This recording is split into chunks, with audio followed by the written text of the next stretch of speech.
Welcome to Money, Money, Money, your weekly personal finance date with me, Surabhi Upadhyay.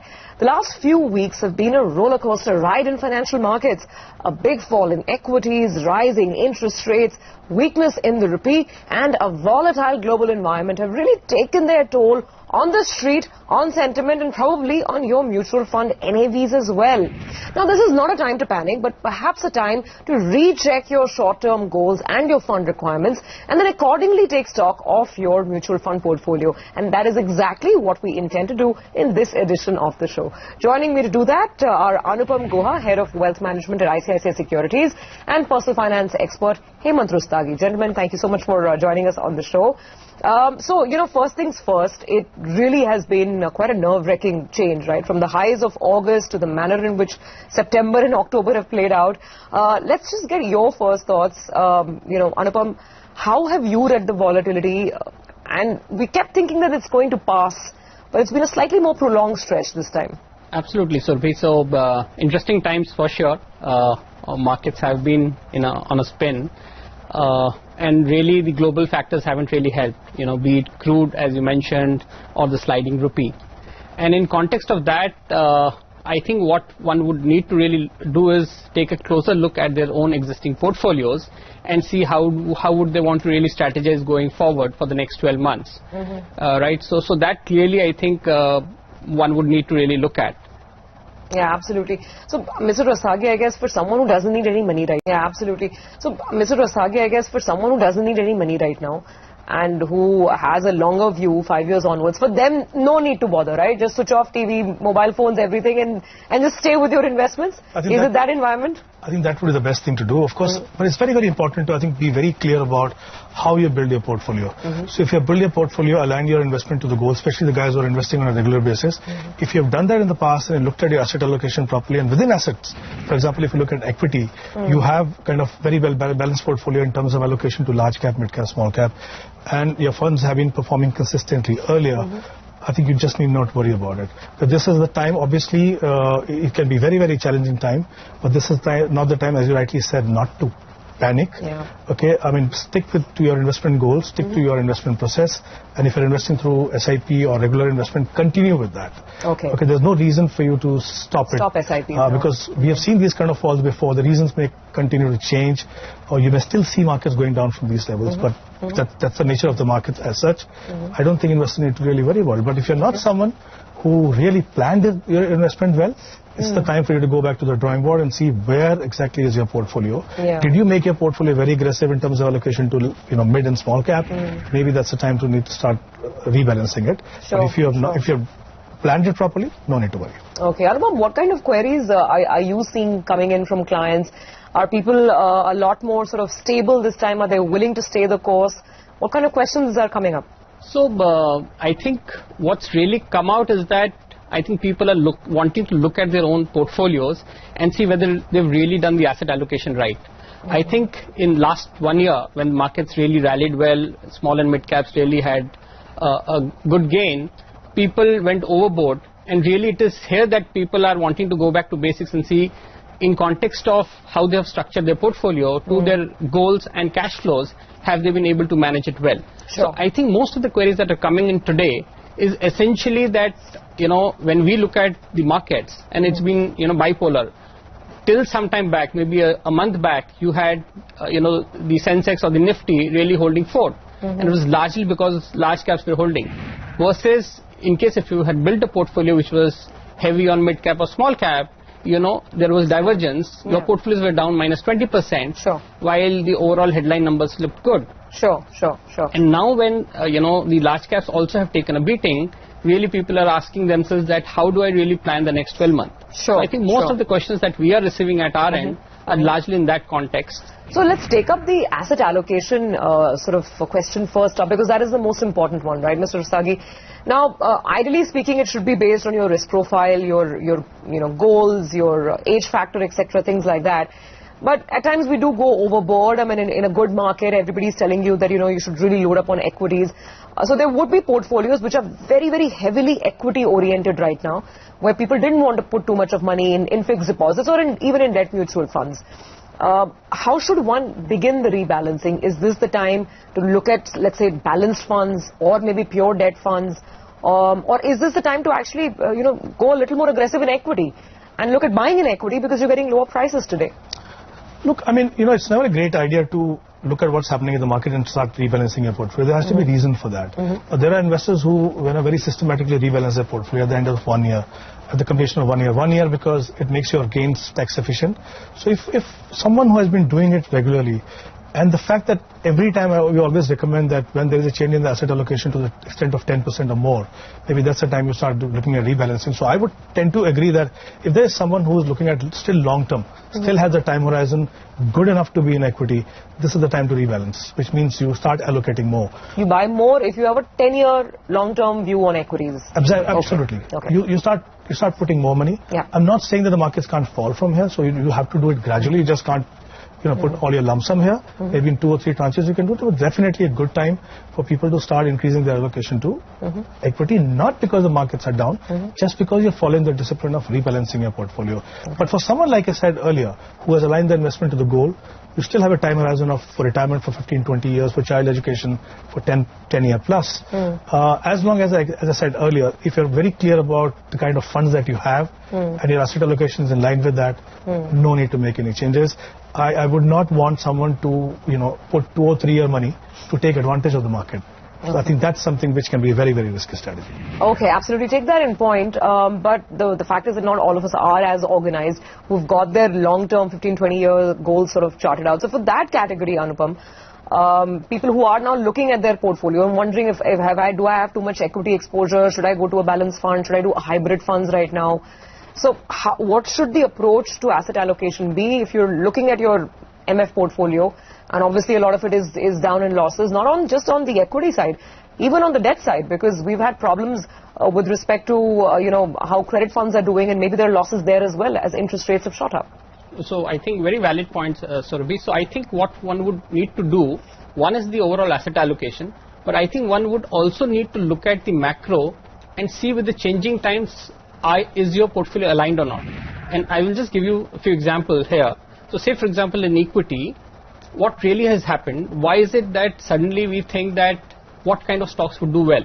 Is it the time for defensive? Is it that you would want to get into more capital efficient businesses with lighter balance sheets, cleaner businesses, more services oriented, so IT, pharma, the entire financial services pack? Within that, people went overboard with maybe an NBFC kind of a model, to saying that are there headwinds from a regulatory perspective? There are policy changes that are being made by RBI, by SEBI, by the government. And in context of all of this, what kind of sector one would need to really play? And within that, how do you really build a bottom-up stock portfolio or a mutual funds portfolio as well? Right? Sure. So that is on the equity side. Likewise, on the debt side as well, right? We've been saying it for quite some time that this is not the time to really play duration. A lot of people also in the last 1 year took aggressive bets on credit funds. Yeah. And clearly we've seen, there's been a liquidity crisis, there's been a crisis of confidence. And with that, clearly we've seen spikes happening in debt as well, where people are sitting in losses. And in context of all of this, one would really need to rebalance their debt portfolio, or at least take a closer look at the debt portfolio, the equity portfolio, and then do the entire asset allocation. Okay. Well, that is exactly what we will do after the break, because we'll talk equities. We'll talk about how you need to perhaps go through your equity portfolio, mutual fund portfolio, and take a look at the kind of funds that you have. What happens to thematic funds in this environment? Should it be more mid-cap oriented, large-cap oriented? All of those questions answered on the other side.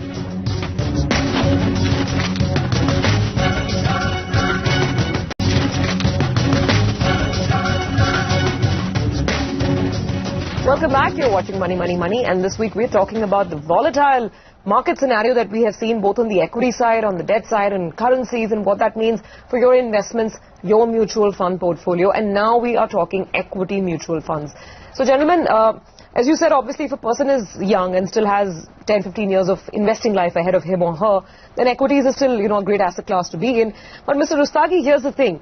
When you do see losses like this, and I'm just reading out some of the names, 1 month or 3 months. For instance, if I look at some of the funds, the HSBC Infra Fund, LIC Mutual Fund, Banking and Financial Services, the HSBC Small Cap, Birla Sun Life Small Cap, Even the Motilal Oswal Mid Cap 30, a lot of these funds last 1 month have been down 18 to 21%. Again, 3 months more names are coming in. The Sundaram Small Cap, again the Birla Sun Life Small Cap. The cuts are between 15 and 23%, even for 3 months. Now, I know that 1 month and 3 months is not the scenario to look at, but in your analysis, have you come across any immediate funds which have fallen a lot, where maybe one needs to kind of rethink your strategy or your investments? Sure, Subhi. First thing is, what is very important as far as the equity portfolio is concerned, or equity mutual fund portfolio is concerned, that you can't be looking at absolute return. Okay, the problem is that when you're investing in equity, knowing fully well this is an aggressive asset class and it can be very, very volatile. And in times like this where the markets have fallen so much, especially the mid and the small cap, you have to look at relative performance. That's why it's very, very important for you to not only look at asset allocation, but also within an asset class, like I said earlier, you need to make sure that you have a fairly well-diversified portfolio. Now, for example, the bread and butter of your portfolio has to be large and mid cap. I mean, especially the large cap. 50-60% has to be in that. The remaining can be in mid and small. So unless and until you have a look at that, you will see a portfolio. Exactly that's what I was saying. That if you have become very aggressive in the last 1 year, thinking that because the mid cap and the small caps are doing very well, and you have enhance your allocation to those funds, you will see this kind of performance. Yeah. In terms of performance, why you need to look at relative performance is look at the average of peer group. If that segment itself has fallen 20-25% and your fund has fallen 18%, the fund manager has done a good job, relatively good job. Actually, yeah. But the fact is, because you chose to be in those segments, you decided to take that kind of risk. So now what do? If you find yourself holding a couple of mid-cap, small-cap aggressive funds, which are down 20-25% over the last few months, is this the time to even try and move out, or do you just stay put, stay the course? What's the best advice for this category of people who are looking at losses in their mid-cap and small-cap funds? See, I think invariably what happens is, even if you're owning multi-cap funds, you would have seen the mid-cap part of that getting impacted. Because it is bundled, you don't see the impact so much there. So clearly, if you have invested directly into mid-cap and a small-cap, like I said earlier, you need to go back to the drawing board and see whether you made your portfolio very, very aggressive at some stage. Because in the last 1 month, you've seen even the large cap falling. So even there, you can actually enter at a lower level today. So I think it's important now at least to look at what is your allocation to different segments of the market, and then start rebalancing it. I think it's very, very important for a long-term investor. Like I said earlier, 50-60% has to be in large cap. And to me, I think for a common investor, the best bet is a multi-cap fund. Look at a fund which has been performing very well, vis-a-vis the peer group and its benchmark. Go in a multi-cap fund, because the fund manager has the flexibility to move allocation, and is also committed to invest certain percentage of the portfolio to the large cap. So I think as an investor, you may find it difficult to rebalance again and again, and it's not tax efficient also. In the multi-cap, I think it works very well. That's a valid point, actually. Let the fund manager decide, because he's looking at the market on a daily basis. He perhaps knows the way risk is moving. Just your thoughts on the way you'll construct a mutual fund basket right now, Anupam.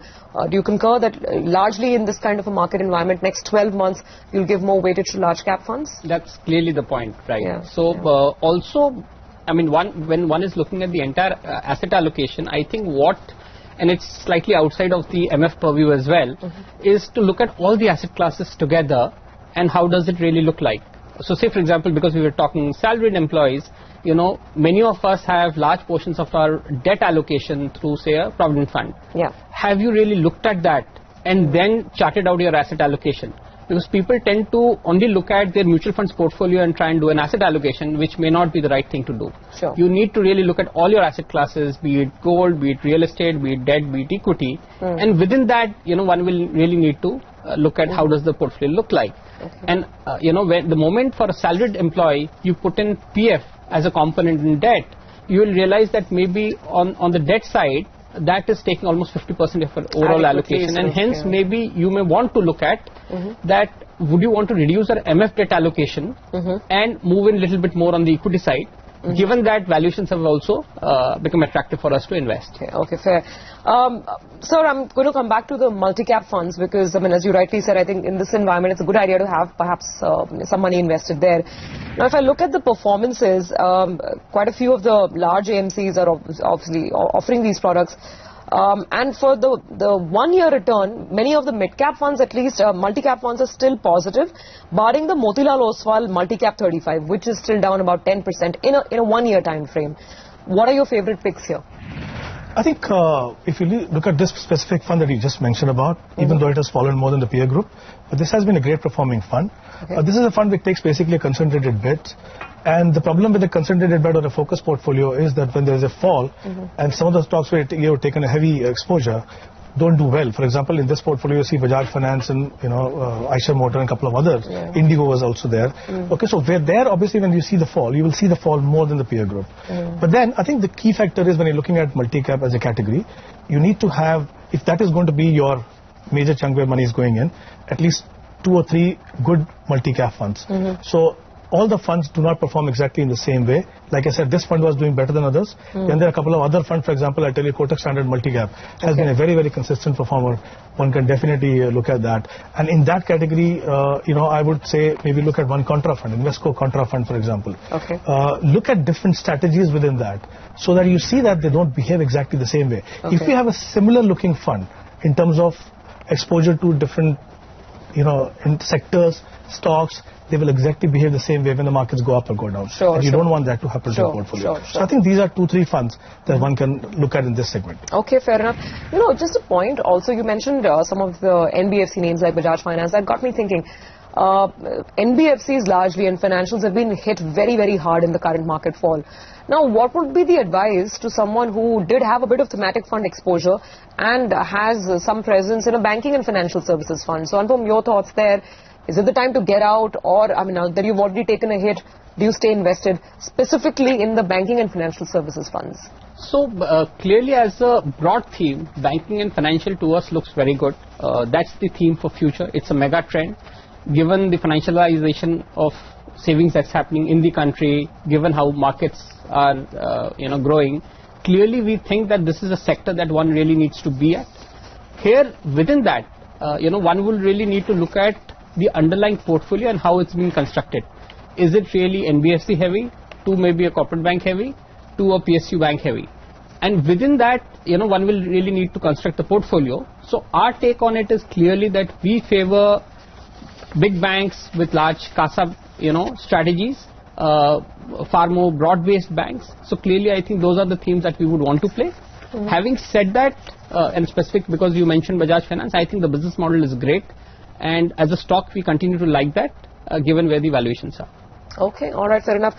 So just coming again to mid-cap and small-cap funds, because there's so much of interest.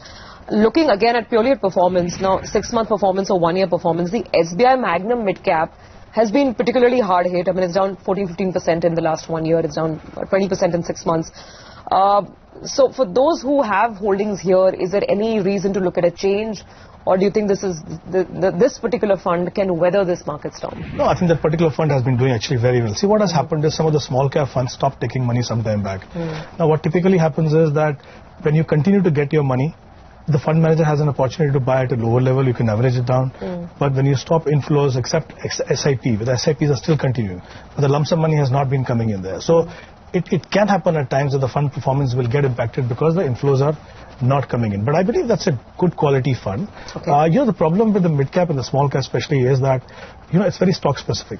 Right. So I think it's very important for investors to go beyond the numbers and see what kind of diversification level and what kind of companies which are there. And the problem with these, especially in the small cap, is that most of the stocks suffer from liquidity issue.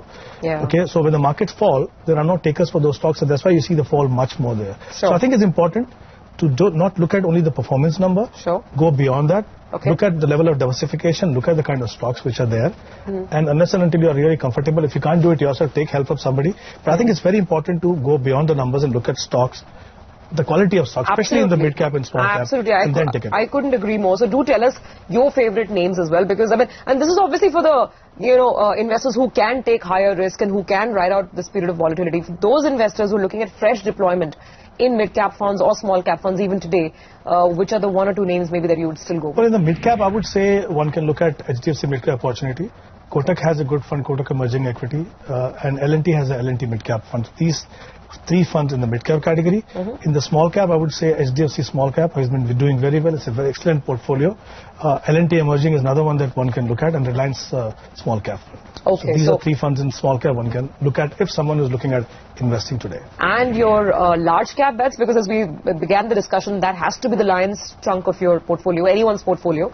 So the best top 3 large cap funds for you right now? So I would say one is Reliance large cap. ICICI Blue Chip is another one, and Birla Frontline. I think these are funds in the large cap category. Okay. Well, on that note, we'll take another quick break. We'll discuss equity funds. On the other side, we come back and also talk about debt. In case you have exposure to debt mutual funds, then between accrual, duration, what kind of strategies should you bear in mind given the volatility? We will discuss that after the break.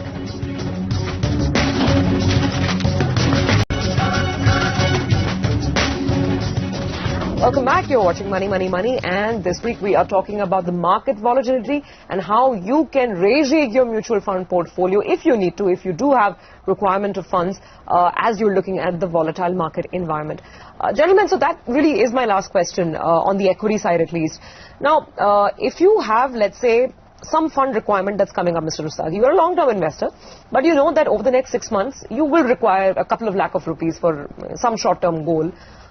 Then what is the best way of going about it? Remain invested and simply redeem whenever you need the money, or is it a good idea to maybe move some of that money to a liquid fund today itself or a balanced fund?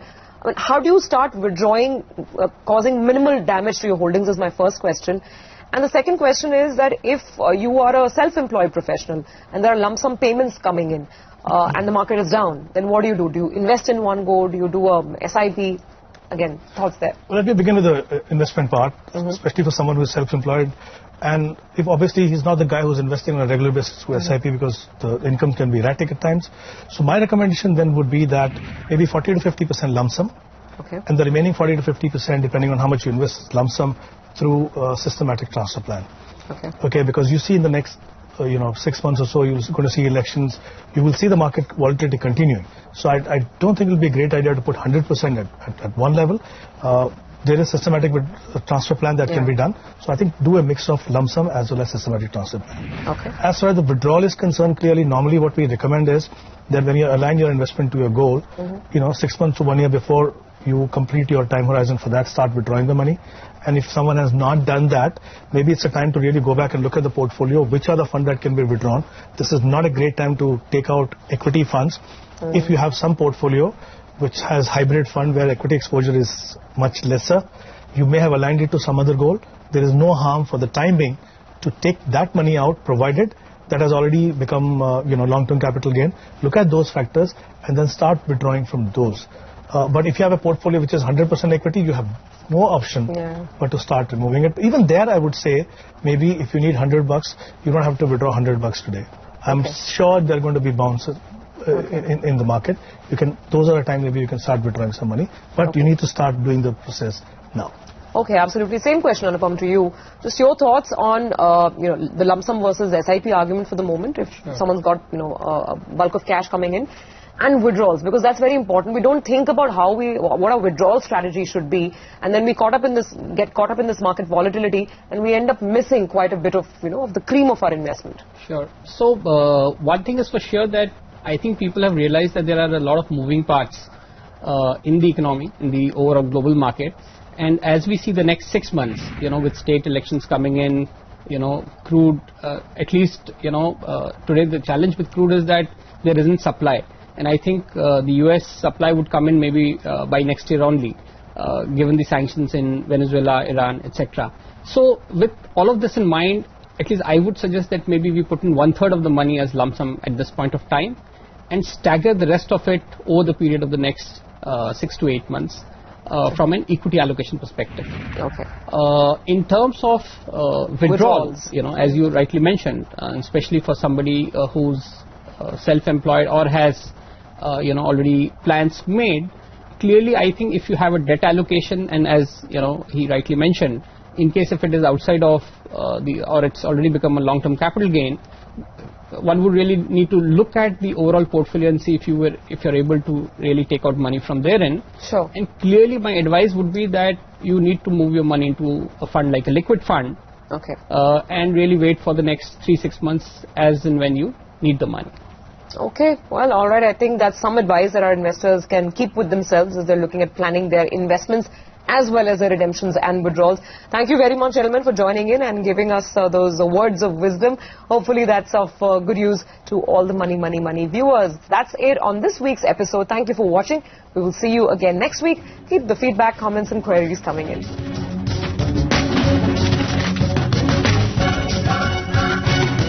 There